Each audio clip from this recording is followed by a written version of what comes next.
أحداث فيلمنا النهاردة عن واحد من مقاتلين الكونج فو، وبيحاول ينتقم لموت صديقه وحبيبته واللي اتقتل قدام عينيه على إيد عشيرة بتعادي العشيرة بتاعتهم، واللي بتمنعهم من ممارسة الكونج فو، واللي بيعارض ده بيخلصوا عليه. بتبدأ قصتنا بشخصين بيجروا في منطقة باين إن حصل فيها قتال، وبيقفوا مرة واحدة لما بيشوفوا فجأة واحد لابس أبيض، وبنعرف إن اسمه ذو الحواجب البيضاء، وإنه معلم لعشيرة اسمها اللوتس الأبيض.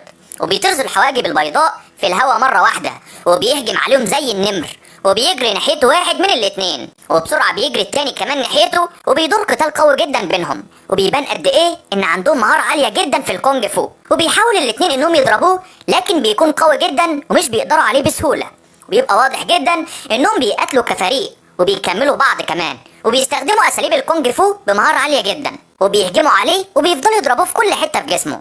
وواضح انهم بيحاولوا يوصلوا لنقطة ضعفه علشان يخلصوا عليه، ولكنه بيبادلهم الضربات بكل قوة وثبات، وبيطير واحد فيهم في الهواء وبيطلع على ظهر التاني وبيخبط ذو الحواجب البيضاء في دماغه، وهوب بيطيروه في الهواء وبيقع على وشه، وبيقوم واحد منهم طاير عليه ومثبت دماغه ما بين رجليه، والتاني بيضرب فيه لحد ما بيوصلوا لنقطة ضعفه وبيقضوا عليه. وبيظهر هنا رئيس المقاطعة، هو بيتكلم عن موت ذو الحواجب البيضاء، وبنعرف هنا ان الاتنين اللي قتلوه اسمهم بيو وتنغ، وانهم من اتباع عشيرة شاولين، وبيقولوا ان وضع بيو في السجن مع بقية اتباع شاولين ده اغضب المواطنين. وفي اللحظة دي بيجي مرسوم من الامبراطور بالافراج عن اتباع شاولين واعادة بناء وترميم المعبد بتاعهم.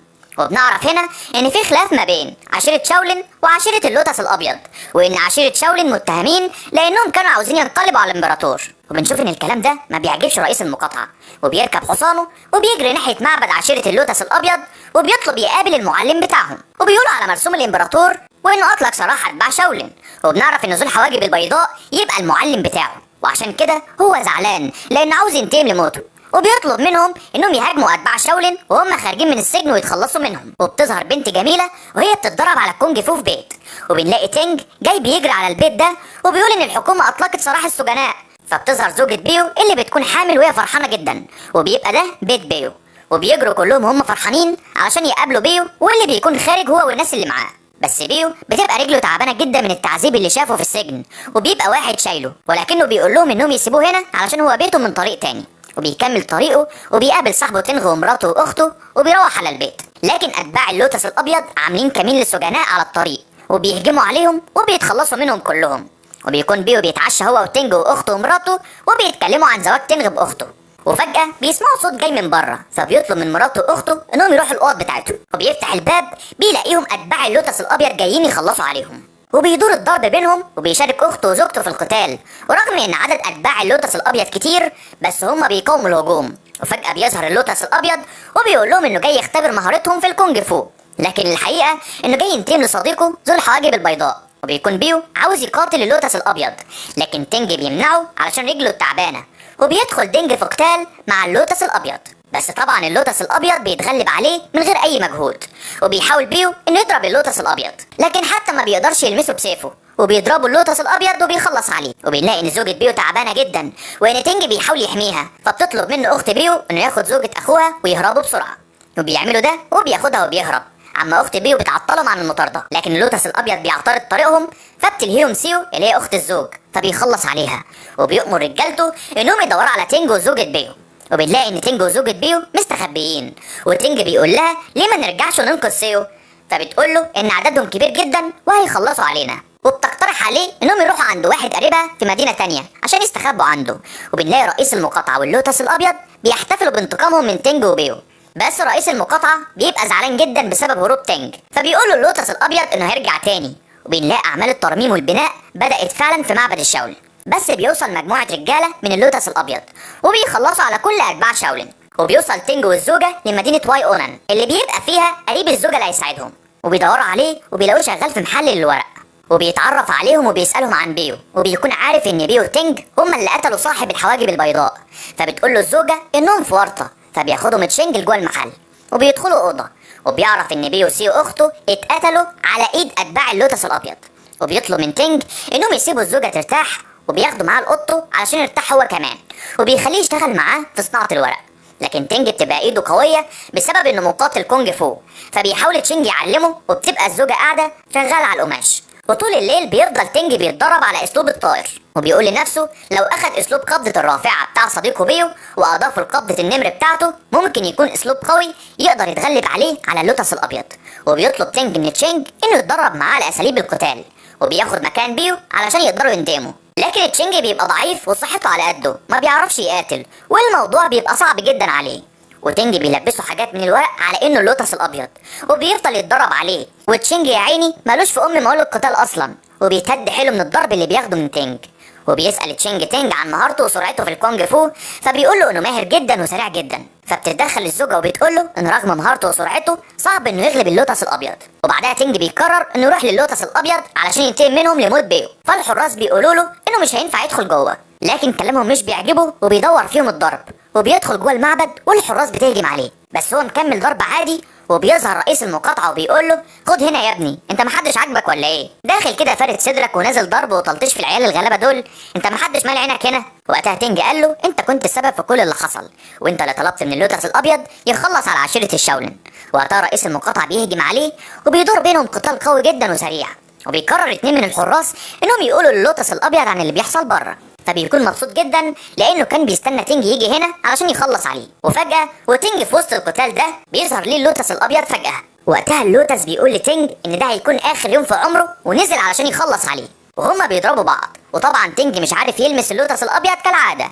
اللوتس الابيض فهم انه دمج اسلوبين القتال بتوعه وبتاع بيو مع بعض، وقال له ان ده ذكاء منه بس مش هيفيده كتير. وفضل يضرب فيه واللوتس بيطير في الهواء، وبيقول له ان قبضه النمر والرافعه المزدوجه مالهمش تاثير عليه. وفضل اللوتس الابيض يفرهد في تنج، وتنج عمال يطير شمال ويمين ويلف حواليه انه يقدر يطوله ابدا، ولا عارف يعمل معاه اي حاجه. ولما بيجي اللوتس الابيض بيضرب تنج، فبتقوم الضربه بتيجي في واحد من حراسه بتموته. وقتها اللوتس الابيض بيتعصب وعينه بتطلع نار، فتنج بيرمي عليه اتنين حراس وبيطيروا بعيد وبيهرب بسرعه. فبيجي قائد المقاطعه بيجري وراه، بس اللوتس بيمنعه وبيقول له ابعت وراه اتنين يراقبوه علشان نعرف مكانه هو وزوجة بيو ونخلص منهم. وفعلا بيبعت وراه اتنين، بس تنج بيعرف يهرب منهم، وبيرجع يلاقي تشينج واقف متوتر. فبيعرف ان زوجة بيو ولدت، وبتفوق الزوجة وبتسأله هو كان فين. فبيرد تشينج وبيقول لها انه كان عند اللوتس الابيض، وان اللوتس موته من الضرب. فبتقول له ليه عملت كده؟ اللوتس قوي جدا وكويس انك رجعت عايش اصلا. لكن تنج كان هيتجنن، ليه مش بيقدر حتى انه يلمس اللوتس الابيض. فبتقول له الزوجه ان قدراته لسه بعيده جدا عن اللوتس الابيض، وانها لما تفوق بس من الولاده هتتكلم معاه في الموضوع ده. وبيرجع يتضرب على تشينج وبيمرمطه ضرب يا عيني. فبتشوفهم الزوجه وبتخرج وبتقول له انت بتضربه ولا بتحاول تموته؟ وهنا الزوجه بتفهم تنج ان اسلوبه ده غلط ومش هينفع مع اللوتس. فبيقول لها ليه؟ فبتطلب من تشينج انه يجيب عروسه ورق، وبتخليه يضرب العروسه الورق، بس مجرد ما بيلمسها بتطير وبترجع لورا. وبتقول له ان ده نفس اسلوب اللوتس الابيض، وعلشان كده انت مش محتاج تكون قوي لانه بيعتمد على قوه اللي قدامه، وعلى قد ما بتبقى الضربه قويه على قد ما بتبعده عن خصمه. علشان كده تنج ما كانش قادر يلمسه. فبتوري الزوجه تنج مهارات الكونج فو النسائي، وازاي هي بمنتهى البساطه بتقدر انها تضرب العروسه الورق من غير ما تطير. ولما بيطلب منها تعلمه الاسلوب ده بتقول له انه لازم يتدرب الاول وتكون ايده ناعمه وخفيفه زي الستات. وفعلا تنج بيتدرب على الخياطه وبيهتم بابن بيو لحد ما تشينج بيقول لها ان ايده بقت ناعمه زي الستات ويقدر يتعلم دلوقتي. فبتقبل الزوجه وبتبدا انها تعلمه، وبتحاول تفهمه انه يبقى هادي وخفيف في حركاته، وبتبدا واحده واحده تعلمه حركه ورا حركه من حركات الكونج فو النسائي. وفعلا بيتعلم تنج وبتبقى حركته اخف واهدى، وبيجرب نفسه مع تشينج وبيقول له انه فعلا بقى خفيف. وبتطلب منه الزوجه انه يتدرب معاها، وبيبدا يتدرب معاها فعلا، بس ما بيقدرش انه يلمسها لانها ست وكمان زوجة صاحبه. ولكن الموضوع بيتصعب، وبتقول له انه علشان ينتهي من اللوتس الابيض لازم يتدرب معاها صح ويضربها كانها بالظبط اللوتس الابيض. فبيدخل تشينج وبيقول لها ان تنج عنده حق، وان مش المفروض ان الستات والرجاله يقاتلوا بعض، وبيقترح ان تنج يتدرب على العرايس الورق. فبيوافقوا وبيبقى ده حل كويس، وبيبدا تنج يتدرب على العرايس الورق. وبتبص عليه الزوجه من ورا الباب وبتبقى مبسوطه جدا بمستواه اللي بقى كويس. لكن صاحب المكان بيندى على تشينج وبيساله ليه العرايس الورق ناقصه. فبيرد تشينج وبيقول له ان القطط قطعتها، فبيقول له روح يعمل غيرها. فبيدخل تشينج على تنج وهو شايل حاجه في ايده، وبيقول له انها اعشاب، وبيخليه يروح يغليها للزوجه هو اصلا بيوزعه. وبيروح يجيب له عروستين، بس بيحط في رجليهم طوب علشان ما يقعوش بسرعه، وبيقدر يحل مشكله نقص العرايس. وبيتحجج تشينج لتنج ان ما عادش غير العروستين دول، وبيعمل انه عاوز ينام وبيخلع. وبيتدرب تنج وفعلا بيقدر يضرب العروستين، فبيفكر انه خلاص بقى متمكن، وبيجري يقول لتشينج انه بقى جاهز دلوقتي علشان يقابل اللوتس الابيض. بس تشينج بيبقى نايم ومش مركز معاه، وبيقوم تنج من بدري وبيصحى تشينج مش بيلاقيه، فبيقعد يفتكر هو قال له ايه بالليل، وبيخرج يسأل صاحب المحل عليه، فبيقول له انه لسه ماشي حالا. فبيجري تشينج ورا تنج علشان يقول له انه لسه مش جاهز لمواجهة اللوتس الابيض، وبيحاول يفهمه اللي هو عمله، بس تنج بيطنشه وبيسيبه وبيمشي. وبيروح فعلا لمكان اللوتس الابيض، وبيهرب من ورا الحراس وبيطير وبيطلع للدور اللي فيه اللوتس الابيض، بس حراس اللوتس بيهاجموه بالسيوف وبيدور بينهم خناقه وبيفضلوا يضربوا في بعض، بس تنج بيهزمهم في النهايه. وبيروح للوتس الابيض علشان يضربه، فبيقول له طالما هزمت حراس سيف التنين يبقى الكونج فو بتاعك اتطور على الاخر يا معلم. بس اللوتس الابيض بيمسكه وبيروقه وبيفضل يضرب فيه، وبيفهم اللوتس الابيض ان تنج بيستخدم الكونج فو النسائي، وبيقول له انت غيرت جنسك ولا ايه يا معلم. وبيفضل تنج يحاول يوصل لنقطه ضعف اللوتس الابيض، بس للاسف مش بيعرف برضه. بس اللوتس الابيض اللي بيضربه وبيخليه ينزف دم، بس اللوتس الابيض بيضربه ضربه مسك الروح، ودي يعني ان هو في عداد الموتى. وبيخرج تنج من المعبد، وبيكون تشينج مستنيه على سلم المعبد وبيشيله لحد البيت، وهناك بيروح يطلب من صاحب المحل فلوس علشان يجيب دكتور لتنج. فبيجي معاه صاحب المحل وبيعالج تنج بالابر الصينيه، وبيقول لهم انه اتعرض لضربه مسك الروح وكان لسه له 17 خطوه ويموت. فتشينج بيقول كويس اني شلته لحد البيت اصلا. فبيقول لهم انهم يشيلوا الابر بعد 6 ساعات، وبيدي الزوجه دواء تديه لتنج. وبعدين بيجي مدير المحل بيزوره وبيديله كتاب هديه عن العلاج بالابر الصينيه، وبيقرأوا تنج وبيعرف مناطق القوة والضعف في الجسم كويس. وبيطلب تنج من الزوجة انها تجيب له ابر صينية وبتوافق. بعدين بيمشي في الطريق وبيقابل شونج قائد المقاطعة وهو راكب حصانه وبيهجم عليه وبيوقعه من على الحصان. وبيتفاجئ شونج ان تنج لسه عايش وبيحصل بينهم قتال، بس تنج بيديله العلقة التمام وبيديله علقة موت وبيخلص منه. وبيكمل طريقه للوتس الابيض وبيتسحب لجوه المعبد عن طريق المكان اللي بيخرج منه الميه اللي بيستحمى فيها اللوتس الابيض في اوضته الخاصه. وبيهجم تنج على اللوتس الابيض وهو بيحاول يلبس هدومه، وبيدخل الحراس وبيفضلوا يتبادلوا الضربات مع تنج، لحد ما اللوتس الابيض بيساله انت ازاي ما متش بضربه مسك الروح، لانها المفروض بتموت بعد 100 خطوه. فبيقعد تنج يستظرف وبيقول له اصل انا بطير مش بمشي. فبيأمر اللوتس الابيض حراسه انهم يخلصوا على تنج بعد ما استفزوا بكلامه، لكن تنج بيتمكن منهم وبيتخلص منهم. فبيدخل اللوتس الابيض وبيهجم على تنج وبيفضلوا يضربوا في بعض، وتنج بيستخدم الاسلوب اللي الزوجة علمته له، وبيفضلوا يطيروا من مكان لمكان لحد ما بنلاقي تنج حاطط الابر اللي طلبها من مرات اخوه في الضفيره بتاعته. وبيفضل يضرب اللوتس الابيض وبيغرز له الابر في مناطق الضعف اللي في جسمه، واللوتس الابيض بيساله مين اللي علمك ده، وبيقدر تنج انه يغرز الابر كلها في اللوتس الابيض وبيشل حركته.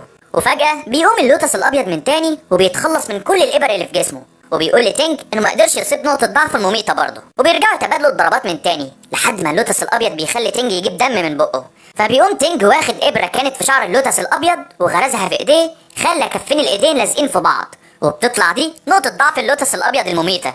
وبيموت اللوتس الابيض اخيرا، وبيتنطط تنج من الفرحه انه اخيرا قدر يخلص عليه وينتقم لصديقه بيو وحبيبته تسو.